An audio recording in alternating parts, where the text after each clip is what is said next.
Good afternoon. It's Bruce Phares with Windermere Real Estate in Seattle. It is the 26th of March, Thursday. It is the first day of the shelter in place in the state of Washington, and our traffic maps are showing green for the first time out there. The Dow has thankfully not punished us for the third day in a row. S&P 500 up a little bit. Index NASDAQ is up a little bit. Daily mortgage rates are down at 3.5. They were as high as 4.15 despite some of the reporting last week. This is why we come to this page and we're taking a look. And the reason we have this thing is we've been trying in the past to be able to second guess any kind of shifting in the marketplace before we got too far into a shift. But I'm going to say this, in the next few days, we're going to be seeing some radical new sets of numbers coming in here as a result of the fact that agents no longer can go into properties and cannot show them, and thus that whole aspect of the market has changed. So really today on the 26th, we're actually looking back yesterday at the 25th, and not surprisingly, under the 6-day off market, we saw the highest numbers for the year for the 7 days and for the totals. We also saw listings dialing back a little bit at 459 from a crest to 478. That was the highest number for the year so far, as sellers were jumping to get listings onto the marketplace.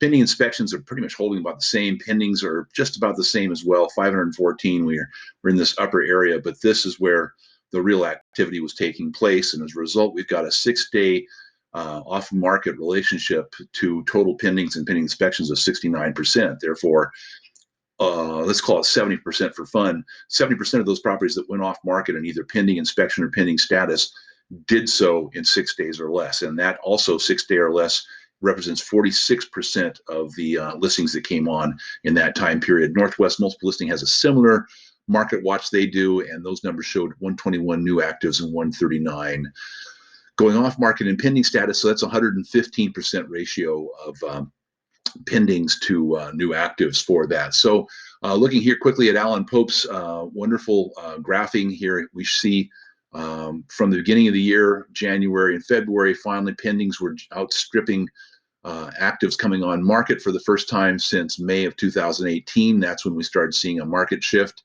Fabulous job that Alan does putting this graphing together.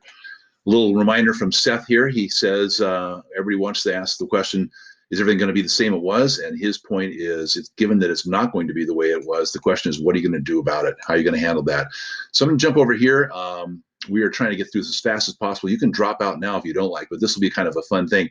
I'm going to slice the market very quickly here. I'm going to look at those properties that went off market 10 days or less, and then 10 to 30 days, 30 to 60 days, 60 to 120 days, and then 120 plus, and take a look at what those look like. So for those properties that went off market in 10 days or less, 386 of them currently in pending status, 940,000, basically the price range on that, the average.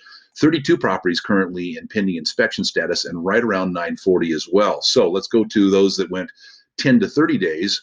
We jump up into the $1 million price range, 77 of those versus what do we have on that first net set of numbers there? 386. That's the lion's share right there. So watch what happens here. 386 in the 0 to 10, 77 of them in the 10 to 30, 23 of them in the 30 to 60, 30 of them in the 60 to 120, and 11 of them in the 120 plus range. So you can see where the majority of listings currently are that are in pending status. They're right here in the 0 to 10 day marketplace. Let's look at those numbers really quickly again. 940,000 for those. 10 to 30 gives us $1 million and change, $1 million and 40. 30 to 60, if I'm correct, yes, is 1,085,000. Actually, 1,056,000, 57 by the time it gets to sold.